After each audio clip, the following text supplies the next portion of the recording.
What if I told you that one of the world's most important shipping routes is once again under threat?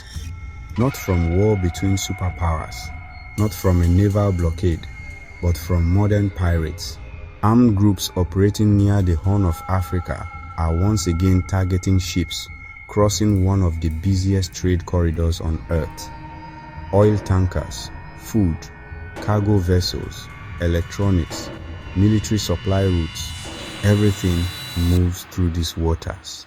And now the fight for control has returned. This is not just a story about piracy. This is a story about power, geopolitics, and the future of global trade. The Horn of Africa sits beside one of the most strategic choke points in the world, the el-Mandeb Strait, a narrow passage linking the Red Sea to the Gulf of Aden and the wider Indian Ocean. Every year, enormous volumes of global trade pass through this corridor. Oil from the Gulf, goods from Asia, cargo moving to Europe through the Suez Canal.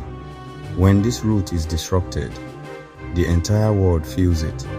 Ships are forced to reroute around the Cape of Good Hope. That means higher fuel cost, longer delivery times, rising prices.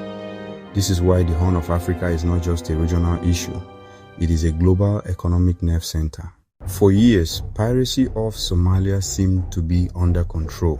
International naval coalitions pushed attacks down sharply after the 2011 peak, but now piracy is returning. Recent reports show a resurgence in attacks, hijack attempts, and armed boarding incidents off the Somali coast and Gulf of Aden. These are not the pirates of old legends.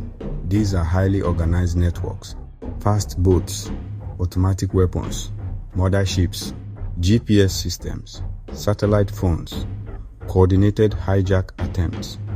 This is not random crime. This is organized maritime power, and the sea is becoming dangerous again, sometimes even drone intelligence. They target vulnerable commercial vessels moving through high-risk waters. The motive?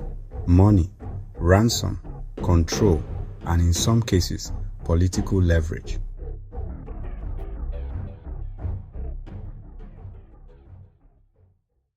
But here's where the story becomes bigger than piracy, because this region is also a battleground for global power competition. The United States, China, European navies, regional powers, all operate in or around these waters. Djibouti alone hosts multiple foreign military bases. This is one of the most militarized maritime zones in the world. Why?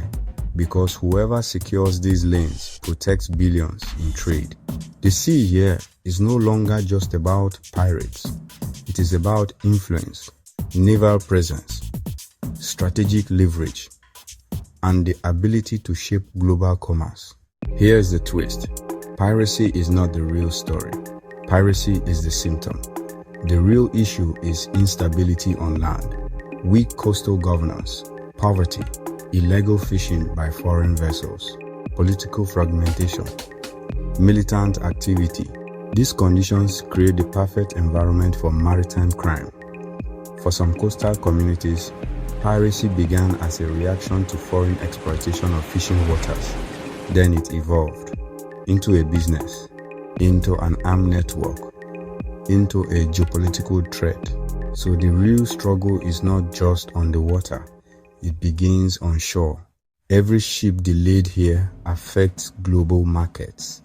Insurance premiums rise, shipping routes shift, oil prices react, consumer goods become more expensive. One disruption in the Red Sea corridor can ripple across continents. That means what happens near Somalia can affect London, Dubai, Mumbai, New York. This is why modern piracy in the Horn of Africa is no longer a local story. It is a world story. The Horn of Africa is once again becoming the center of a global power struggle. Pirates, navies, trade powers, regional rivalries, economic pressure, everything converges here. The real battle is not just about stopping ships from being hijacked. It is about who controls one of the world's most important maritime gateways.